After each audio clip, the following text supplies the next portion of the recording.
Hello friends, मैं सोनम जैन। आप सभी देख रहे हैं एच जे सोनम चैनल पर आप सभी का स्वागत है।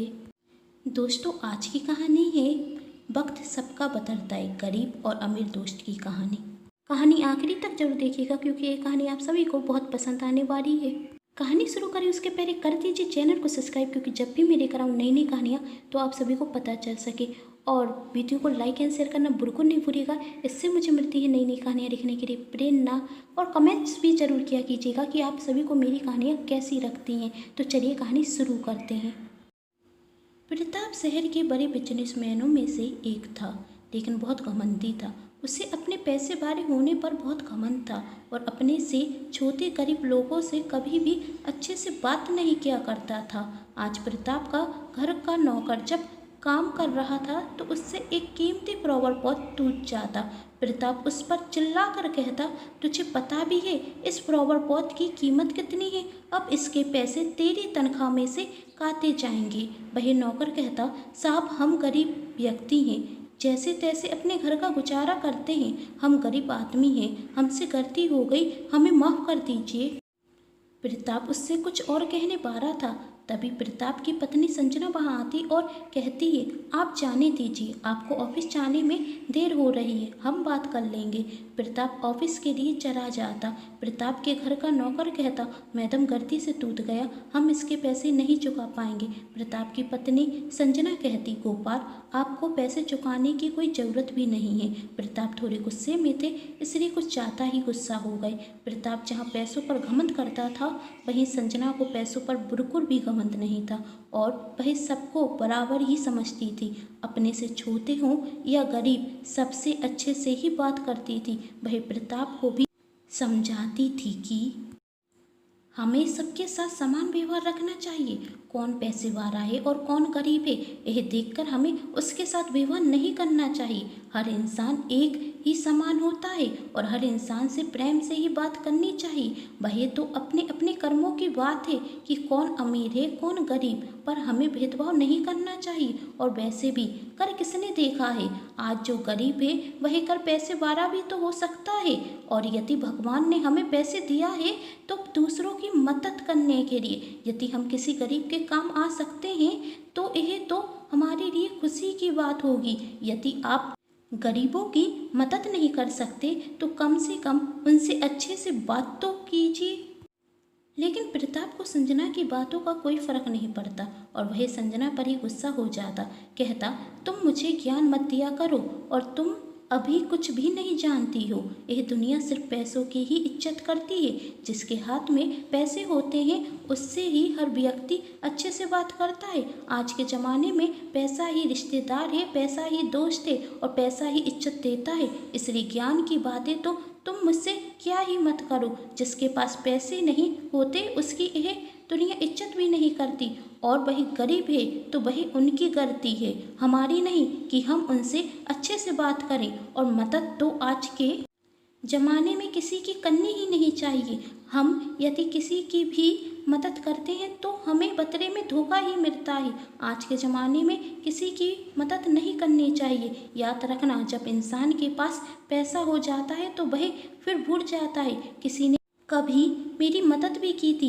इसलिए गरीबों पर कभी भी हमदर्दी नहीं दिखानी चाहिए। संजना और प्रताप की अक्सर इसी बात पर बहसबाजी होती रहती है, लेकिन प्रताप संजना की बात कभी भी नहीं समझता। उसका तो मानना था कि गरीबों से कभी भी अच्छे से बात करनी नहीं चाहिए और वह हर दिन किसी न किसी गरीब का दिल दुखाता था।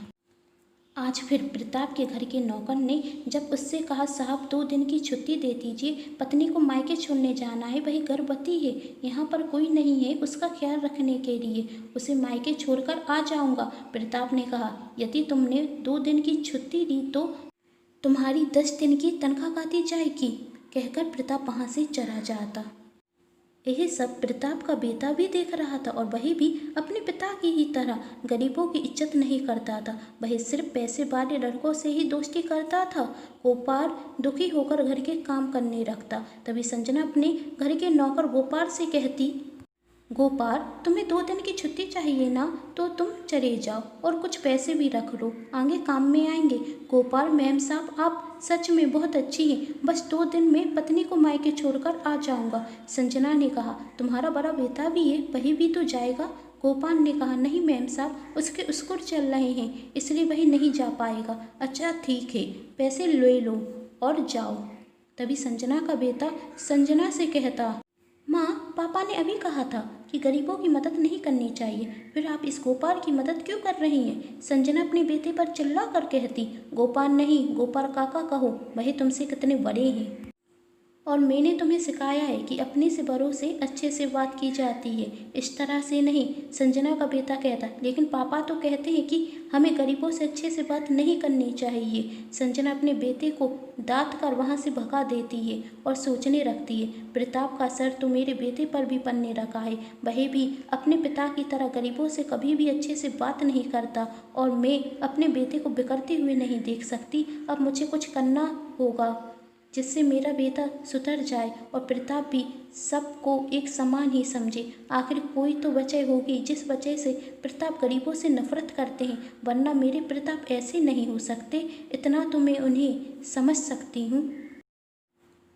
क्या सच में प्रताप के स्वभाव के पीछे कोई बड़ी वजह थी? और क्या संजना उस वजह को कभी जान भी पाएगी? चलिए कहानी में आगे देखते हैं। एक दिन प्रताप का दोस्त रमेश उससे मिलने के लिए उसके घर आता। प्रताप अपने नौकर गोपाल से कहता, रमेश के लिए चाय और नाश्ता लेकर आओ, और ऑफिस जाने रखता। तभी संजना कहती, आज आपके दोस्त इतने दिनों बाद घर पर आए हुए हैं, आपको उनसे बैठकर कुछ बातें करनी चाहिए और आप ऑफिस जा रहे हैं। प्रताप, मेरे पास दोस्ती निभाने का वक्त नहीं है, ऑफिस में जरूरी मीटिंग है और यदि नहीं गया तो राखों का नुकसान हो जाएगा और किसी दोस्त के लिए मैं राखों का नुकसान नहीं सह सकता। संजना ने कहा, आप बॉस हैं, यदि आप कुछ देर बाद भी जाएंगे तो कोई फर्क नहीं पड़ेगा और आपसे कोई कुछ भी नहीं कहेगा। कुछ देर तो अपने दोस्त के साथ बैठिए, वह कितनी दूर से आपसे मिलने आए हैं। प्रताप ने कहा, मैं तुमसे पहले कह चुका हूँ, मेरे पास दोस्ती निभाने का वक्त नहीं है और इंसान को हमेशा वक्त की कीमत करनी चाहिए और मैं हर काम समय पर करता हूँ और ऑफिस में किसी दोस्त के लिए लेट नहीं जा सकता। संजना, सच क्यों नहीं कहते? आपके दोस्त आपकी तरह पैसे वाले नहीं हैं, इसलिए आप उनसे बात करना नहीं चाहते। यदि आप उनसे बात करेंगे तो आपके रुतबे को ठेस पहुंचेगी। आखिर आप गरीबों से ढंग से बात नहीं कर सकते। आखिर आपको इतना घमंड क्यों है अपने पैसे वाले होने पर? हाँ, मुझे घमंड है अपने पैसे वाले होने पर और मेरा घमंड बिल्कुल सही है। यह कहो कि मेरा दोस्त गरीब है तो भी वह इस घर में आया और मैं उससे इज्जत से बात कर रहा हूँ, वरना आज के ज़माने में तो गरीब दोस्तों को घर की दहलीज तक नहीं चलने देते। संजना, ये आपकी गलतफहमी है। मेरे पापा भी बहुत पैसे वाले हैं और मैंने आज तक अपने पापा को कभी भी इतना घमंड करते हुए नहीं देखा। प्रताप ने कहा, मैं पैसे वाला हूँ इसलिए तुम्हारे पिता ने मुझसे तुम्हारी शादी की। यदि मैं गरीब होता तो क्या तुम्हारे पिता मुझसे कभी भी शादी करते? इज्जत सिर्फ पैसे की होती है संजना, और मैं सिर्फ और सिर्फ पैसे की इज्जत ही करता हूँ। कर वहाँ से चला जाता। तभी संजना प्रताप के दोस्त रमेश से कहती, इन्हें कुछ जलती थी इसलिए वही चली गई, आप नाश्ता कीजिए ना। प्रताप का दोस्त कहता, भाभी जी, वही मेरा बचपन का दोस्त है और मैं उसे बहुत अच्छे से जानता हूँ, इसलिए आप मुझे सफाई मत दीजिए। संजना कहती, क्या करूँ भाई साहब, मैं इन्हें इतना समझाती हूँ लेकिन यह मेरी बात कभी सुनते ही नहीं। तभी प्रताप का दोस्त रमेश कहता, भाभी जी, इस सब में प्रताप की कोई भी गलती नहीं, गलती तो सिर्फ और सिर्फ समय की है। संजना, समय? हाँ भाभी जी, समय। हम 3 दोस्त थे, हम तीनों की दोस्ती बहुत पक्की थी। मैं, प्रताप और नीरज तीनों ही बहुत अच्छे दोस्त हैं। हम तीनों बचपन में एक साथ खेलते थे, एक साथ खाते थे और मस्ती भी साथ करते थे और साथ में ही दांत सुनते थे। तीनों ही गांव के शरारती बच्चों में से एक थे। पूरा गांव हम तीनों की शरारत से परेशान रहता था, लेकिन गांव के लोग हम तीनों की दोस्ती की तारीफ भी बहुत किया करते थे और सबसे ज़्यादा तारीफ प्रताप की, क्योंकि वह स्वभाव से सरल था। वह हमेशा दूसरों की मदद किया करता था। यदि वह किसी बुजुर्ग को देखता कि वह कमज़ोर है तो उसे उसके घर तक छोड़कर आता, उसे रास्ता पार कराता था। प्रताप हमेशा दूसरों की मदद किया करता था। वह ज़्यादा पैसे वाला नहीं था, लेकिन उससे जो होता था वह दूसरों के लिए किया करता था। वह तो जानवरों के प्रति भी प्रेम रखता था और हम दोनों दोस्तों में तो उसकी जान बचती थी। समय निकलता गया। हम तीनों दोस्तों ने गांव के पास के स्कूल से तौहीद की परीक्षा उत्तीर्ण की। मैं और प्रताप पढ़ाई में ज़्यादा होशियार नहीं थे, लेकिन नीरज पढ़ाई में बहुत होशियार था और वही आगे पढ़ना चाहता था, लेकिन उसके पास इतने पैसे नहीं थे कि वह शहर जाकर पढ़ सके। तभी प्रताप अपने कुछ जमा किए हुए पैसे नीरज को देता और उससे कहता कि तुम शहर जाकर पढ़ो। नीरज कहता है, ये पैसे तो तुमने बहुत मेहनत से जोड़े हुए हैं, ये तुम्हारे हैं, मैं कैसे ले सकता हूँ? तुम तो इन पैसों से अपना घर पक्का कराना चाहते हो। प्रताप ने कहा, जब तुम पढ़ लिख कर अपने पैरों पर खड़े हो जाओगे तो मुझे ये पैसे लौटा देना, फिर मैं अपना घर पक्का करा दूंगा। कुछ ही सालों की बात तो है। नीरज वही पैसे लेकर शहर पढ़ने के लिए चला जाता। नीरज के जाने के बाद प्रताप बहुत दुखी रहने लगता। उसे नीरज की बहुत याद आती, लेकिन यह सोचकर वह खुश हो जाता है कुछ ही दिनों में उसका दोस्त पढ़ लिख कर बहुत बड़ा आदमी बन जाएगा और पूरे गांव का नाम रोशन करेगा। इस तरह एक वर्ष निकल जाता और हमें पता चलता कि नीरज ने शादी कर ली है।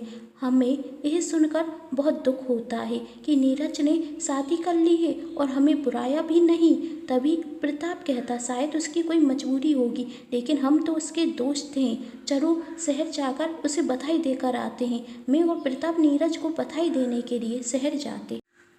नीरज को प्रताप की माँ के हाथ का आम का अचार कुछ ज़्यादा ही पसंद था, इसलिए वह अपनी माँ से आम का अचार बनवाकर शहर लेकर जाता और हम कुछ तोहफे भी खरीद लेते नीरज और उसकी पत्नी के लिए। खाली हाथ जाएंगे तो अच्छा नहीं लगेगा। हमने ये सोचकर कुछ अपने हिसाब से तोहफे खरीद लिए थे। नीरज ने जिस लड़की से शादी की थी वह बहुत पैसे वाली थी और तोहफे खरीदते वक्त हमने यही नहीं सोचा कि वह हमारे ये मामूली तोहफे स्वीकार करेगी या नहीं। हम दोनों नीरज के घर पहुंच चुके थे। नीरज का घर बहुत सुंदर और बहुत बड़ा था। हम चारों तरफ देख रहे थे। तभी नीरज की पत्नी नीचे उतर कर आती और कहती, कौन हो तुम लोग और इन भिखारियों को अंदर आने किसने दिया? वॉचमैन कहाँ हो तुम? वॉचमैन अंदर आता और कहता, मैम साहब, इन्होंने कहा ये नीरज सर के दोस्त थे, इसलिए मैंने अंदर आने दिया। नीरज की पत्नी नीरज को बुलाती और कहती है, नीरज देखो, यही तुम्हारी फतीजा दोस्त आई हैं। नीरज भी नीचे उतरकर हमारे पास आ रहा था। हमें लगा कि अब नीरज अपनी पत्नी से गुस्सा होगा कि उसने हमारा अपमान किया, लेकिन ऐसा कुछ नहीं होता। उल्टा नीरज हमसे कहता, तुम लोगों को थोड़ी भी शर्म नहीं है? किस तरह मुंह उठाकर यहाँ पर चले आए? इस शहर में मेरी इज्जत है। यदि किसी को पता चला कि तुम जैसे गरीब दोस्त मेरे दोस्त हैं तो मेरी क्या इज्जत रह जाएगी? कम से कम आने के पहले बता तो देते तो ढंग के कपड़े ही पहुंचवा देता।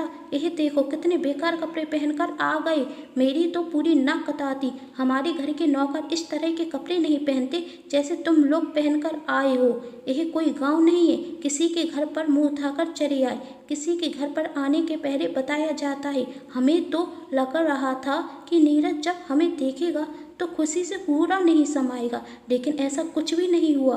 वही तो हमारी बेइज्जती पर बेइज्जती किए जा रहा था, इसलिए हम उसे कुछ भी बताकर नहीं गए थे। लेकिन हमें क्या पता था कि शहर में अपनों के घर जाने के पहले उन्हें सूचना दी जाती है। फिर उसने हमसे कहा, अच्छे बेशरम हो तुम दोनों। मैं जब से तुम दोनों की बेइज्जती किए जा रहा हूँ और तुम दोनों यहाँ पर खड़े खड़े सुन रहे हो। जाओ निकलो यहाँ से, और हाँ, कभी भी मेरे घर आने की कोशिश मत करना। प्रताप ने कहा, हम तीनों बचपन के दोस्त थे नीरज।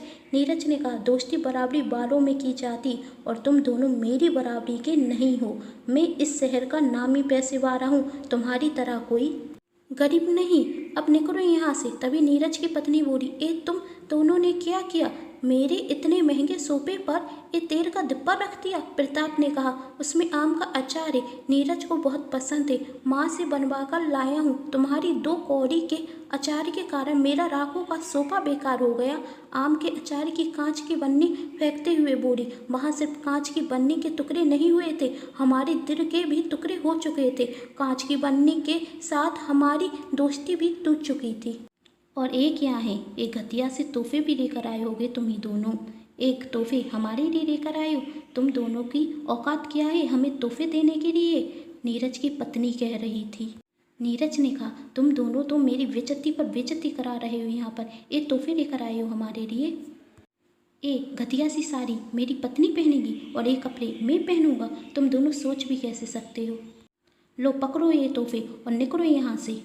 मुझसे और बेइज्जती सहन नहीं हो रही थी। मैंने प्रताप से कहा, चलो प्रताप। प्रताप ने कहा, रुको एक मिनट, मुझे नीरज को कुछ याद दिलाना है। आखिर प्रताप नीरज से क्या कहने वाला था, उसे क्या याद दिलाने वाला था और कहानी में आगे क्या क्या होने वाला है, जानने के लिए कहानी का नेक्स्ट पार्ट जरूर देखें। जिसके लिए कर लीजिए चैनल को सब्सक्राइब, क्योंकि जब भी मैं लेकर आऊँ कहानी का नेक्स्ट पार्ट तो आप सभी को पता चल सके। कहानी पसंद आने पर चैनल को सब्सक्राइब, वीडियो को लाइक एंड शेयर जरूर कीजिएगा। Thanks for watching.